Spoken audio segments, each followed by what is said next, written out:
Hello friends, कैसे हैं आप लोग। मेरा नाम है मयंक और आप देख रहे हैं एमके क्लासेस। आज हम मेरी पहली जो वीडियो थी वो फर्स्ट टर्म की चैप्टर नंबर 1 की वीडियो थी और आज मैं अपनी दूसरी वीडियो में क्लास 11th का चैप्टर बिल्स ऑफ एक्सचेंज लेके आया हूँ, जो सेकेंड टर्म का चैप्टर है और आपके इस बार के पेपर में आने वाला है। आइए हम इसकी डेफिनेशन देखते हैं। स्टार्टिंग करते हैं। बिल्स ऑफ एक्सचेंज होता क्या है। देखिए, जैसे ए लिमिटेड है, एक एग्जांपल लेते हैं।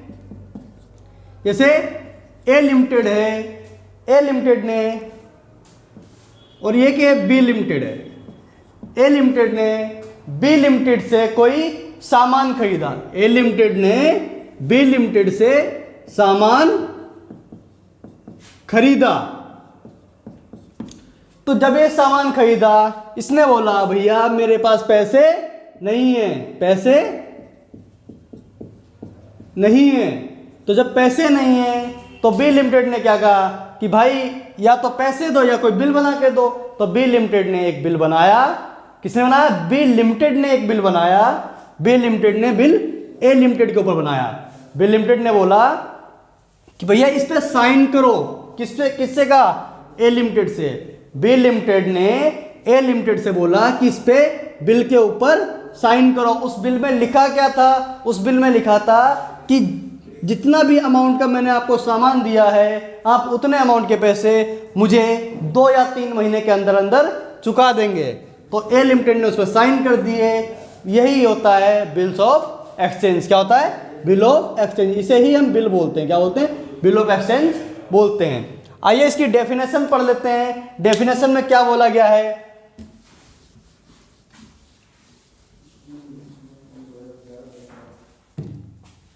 देखिए, डेफिनेशन में क्या बोला गया है?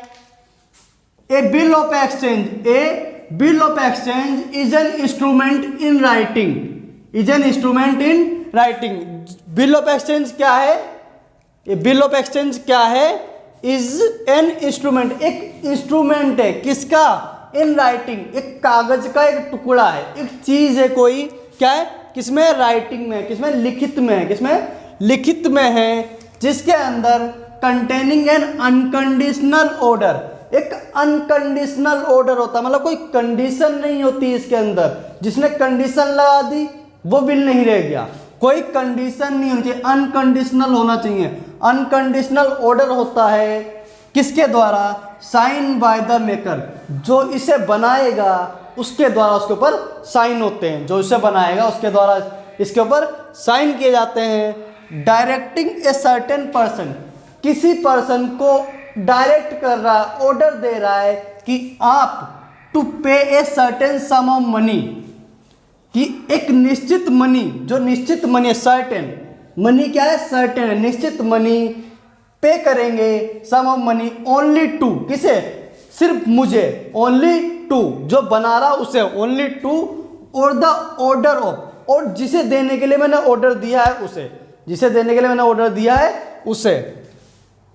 Of a certain person to the bearer of the, जिसके पास वो बिल होगा, जिसके पास बिल होगा। ऑफ द इंस्ट्रूमेंट, ये इसे लागू कौन करता है? नेगोशिएबल इंस्ट्रूमेंट एक्ट 1881 बोलता है। कौन बोलता है? नेगोशिएबल इंस्ट्रूमेंट एक्ट 1881 बोलता है। एक बार दोबारा देखेंगे क्या बोला है सिंपल सी भाषा में। एग्जाम्पल दोबारा लेते हैं वही वाला। क्या बोला था कि मान लीजिए मैं हूं और एक व्यक्ति अमन नाम का है। कौन है? एक अमन है और एक मयंक नाम का व्यक्ति है। मयंक ने अमन से अगर कोई सामान खरीदा, मयंक ने अमन से कोई सामान खरीदा, तो मयंक उसके बदले में पैसे देगा या नहीं देगा? पैसे देगा। जब सामान लिया तो पैसे भी देगा। जब सामान लिया है और पैसे नहीं होंगे तो मयंक, अमन क्या करेगा? एक बिल बनाएगा। क्या बनाएगा? एक बिल बनाएगा। किसके ऊपर? मयंक के ऊपर एक बिल बनाएगा और बोलेगा कि भैया 2 या 3 महीने बाद मुझे पैसे दे देना, 2 या 3 महीने बाद मुझे पैसे दे देना। मयंक ने बोला ठीक है सर, मेरा साइन करवा लीजिए, मैं आपको पैसे दे दूंगा। अब क्या हुआ आगे देखिए। आगे क्या हुआ कि जो अमन है, अमन को मयंक से पैसे लेने, लेकिन अमन को किसी और को भी पैसे देने हैं। मान लीजिए अमन को किसी और से भी पैसे लेने, मान लीजिए मानसी से पैसे लेने, किसे लेने, मानसी से पैसे, अमन को मानसी को पैसे देने, अमन को मानसी को पैसे, दुआ सुनिए, अमन को बैंक से पैसे लेने हैं और मानसी को देने। तो अमन ने क्या करा, जो ये बैंक वाला बिल था किसे दे दिया, मानसी को दे दिया। क्या दे दिया, मानसी को दे दिया, और बोला कि बैंक से बोला कि आप मानसी को पैसे दे देना, बैंक से बोला आप मानसी को पैसे दे देना, मुझे मत देना। तो यही इसने बोला है, to a certain person, to the bearer, जिसके पास बिल होगा, बियरर ऑफ द इंस्ट्रूमेंट, जिसके पास बिल होगा, वो इंस्ट्रूमेंट होगा, उसे पैसे देने हैं। ठीक है, ये हमारी डेफिनेशन थी, बहुत ही अच्छी डेफिनेशन है बिल ऑफ एक्सचेंज की। इसके फीचर्स पे आएंगे। ठीक है, आइए इसके फीचर्स देखते हैं।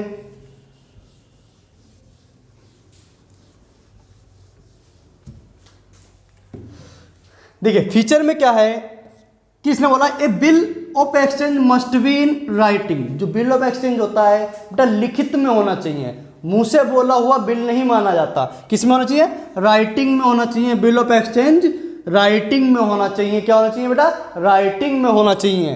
अगला क्या है, it must contain an order to make payment. इसके अंदर किसी को ऑर्डर दिया जाना चाहिए पेमेंट करने के लिए। इसके अंदर किसी भी व्यक्ति को ऑर्डर दिया जाना चाहिए पेमेंट करने के लिए। It must contain an order to make payment. अगले क्या है, थर्ड क्या है, थर्ड बोला है the order of payment must be unconditional. बेटा कोई कंडीशन नहीं होनी चाहिए, हमने डेफिनेशन में भी पढ़ा था, अनकंडीशनल होना चाहिए। अनकंडीशनल, मान लीजिए अब मैं बोलता हूं कि भाई आप कुएं में कूद जाए, मैं आपको 1000 रुपये दूंगा। आप कुएं में कूद जाए, मैं आपको 1000 रुपये दूं। बेटा इसके अंदर कंडीशन है। या मैं बोलता हूं कि भाई शर्त लगा लो, तो ये कंडीशन हो गई।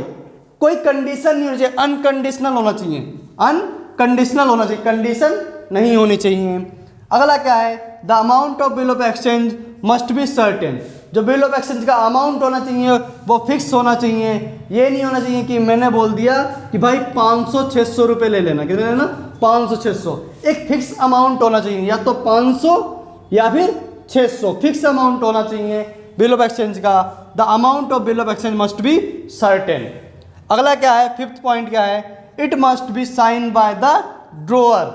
जो इसे बना रहा है उसके द्वारा इसके साइन होने चाहिए उसके ऊपर। जो व्यक्ति इस बिल को बना रहा है उसकी क्या होनी चाहिए, साइन होने चाहिए। उसे क्या बोलेंगे, ड्रॉअर बोलेंगे। क्या बोलेंगे, ड्रॉअर बोलेंगे। It must be accepted by ड्रॉई। इसे ड्रॉई के द्वारा से, मतलब जिस व्यक्ति के ऊपर बनाया जा रहा है, जिसके ऊपर, जैसे बेटा मैंने बताया था अभी ए लिमिटेड और बी लिमिटेड।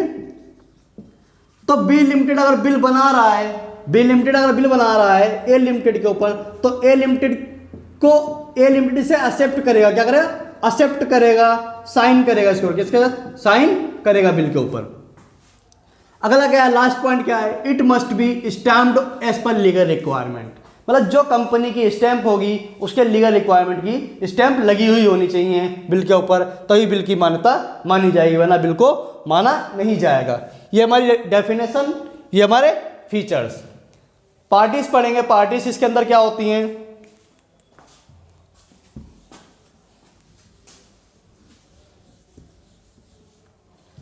हाँ पार्टीज कौन कौन सी होती हैं बेटा, parties of bill of exchange 3 होती हैं। पहली क्या है, ड्रॉअर। क्या है, ड्रॉअर। ड्रॉअर कौन होता है बेटा, ड्रॉअर ही मेकर होता है, ड्रॉअर ही मेकर होता है। ड्रॉअर वो व्यक्ति होता है, ड्रॉअर वो व्यक्ति होता है जिसने बिल बनाया है। बेटा ड्रॉअर वो व्यक्ति होता है जिसने बिल बनाया है, मतलब बिल का निर्माण किया है, बिल बनाया है। या फिर आप बोल सकते हैं जिसने सामान बेचा है, जिसने सामान बेचा है, बिल बनाया है।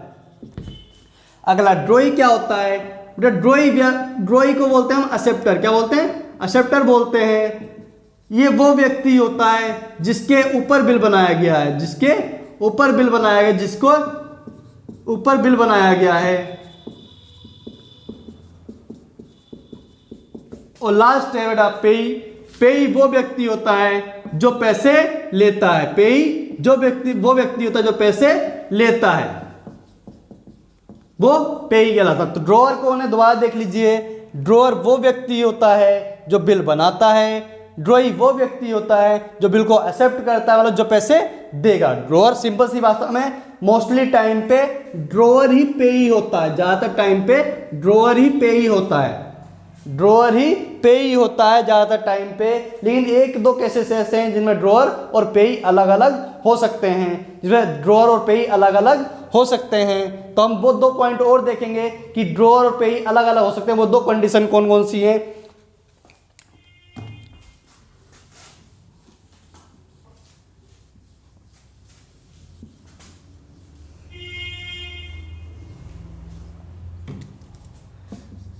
बेटा एक होता है बिल एंडोर्स कर देना, क्या होता है? बिल एंडोर्स कर देना। और एक होता है बैंक से डिस्काउंट कराना, बैंक से डिस्काउंट कराने पे। अगर आपने बिल एंडोर्स करवा दिया, जैसे मान लीजिए ए लिमिटेड, एक्स लिमिटेड और बी लिमिटेड। अभी मैंने बताया था बी लिमिटेड ने ए लिमिटेड के ऊपर बिल बनाया था। अब क्या हुआ, बी लिमिटेड ने इस बिल को एक्स लिमिटेड को दे दिया। किसे दे दिया? एक्स लिमिटेड को दे दिया और बोला आप जाके ए लिमिटेड से पैसे ले लेना, आप जाकर ए लिमिटेड से पैसे ले लेना। तो एक्स लिमिटेड ए लिमिटेड से पैसे लेगा आके। तो इस केस में इसने बी लिमिटेड ने क्या किया? बिल को एंडोर्स किया। क्या करा? बिल को एंडोर्स किया है। और जो पेई हो गया वो एक्स लिमिटेड हो गया। कौन हो गया? जो पेई हो गया है वो एक्स लिमिटेड हो गया, पेई एक्स लिमिटेड हो गया है। ठीक है। अच्छा एक केस और बच्चा, बैंक से डिस्काउंट कराना, बहुत ही इंपॉर्टेंट टॉपिक है, अभी बताता हूं। देखिए बैंक से डिस्काउंट कराना,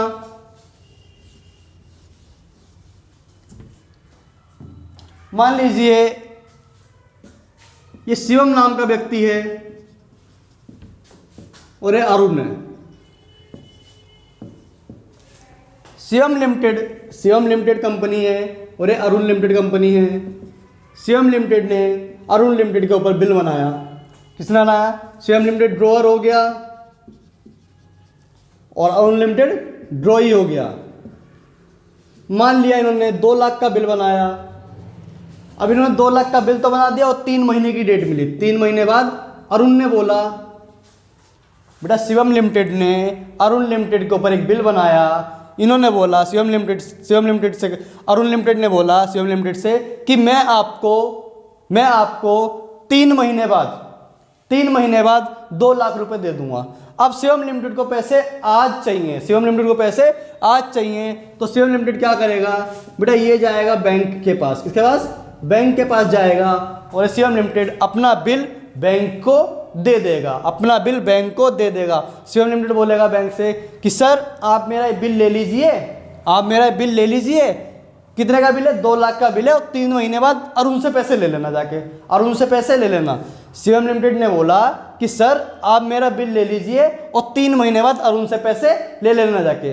बेटा बैंक पागल है जो बिल ले लेगी, मतलब बैंक आज पैसे दे दे और बैंक 3 महीने बाद पैसे लेगी? नहीं, ऐसा बैंक नहीं करेगी। तो शिवम ने बोला सर आप मुझे है ना थोड़े से पैसे कम दे दो, अपना चार्ज काट लो, तब बैंक करेगी। क्यों? बैंक का काम ही यही होता है, चार्ज काटना। बैंक इस 2 लाख रुपए को कुछ इसे मान लीजिए 1,80,000 क्या दे देगी, 20,000 रुपये प्रॉफिट कमा लेगा बैंक क्या करेगा? 20,000 का प्रॉफिट कमा लेगा और 3 महीने बाद अरुण से जाके पैसे ले लेगा। कितने? 2 लाख रुपए। कितने लेगा? 2 लाख। तो 2 लाख अरुण को बैंक को यहां से मिले और 20,000 प्रॉफिट इससे कमा लिया। ठीक है। तो बैंक को डायरेक्टली 1,80,000 रुपये देने पड़े और 40,000 का प्रॉफिट कमा लिया बैंक ने। ठीक है। यह आपका पूरा चैप्टर कंप्लीट नहीं हुआ है। ये मेरी पहली वीडियो है बिल ऑफ एक्सचेंज की। अगर आपको अच्छी लगती है चैनल को सब्सक्राइब करिए, लाइक करिए वीडियो को और कमेंट करिए अगर आपको दूसरा पार्ट चाहिए। ठीक है। आपकी वीडियो जल्दी से जल्दी अपलोड कर दी जाएगी। धन्यवाद।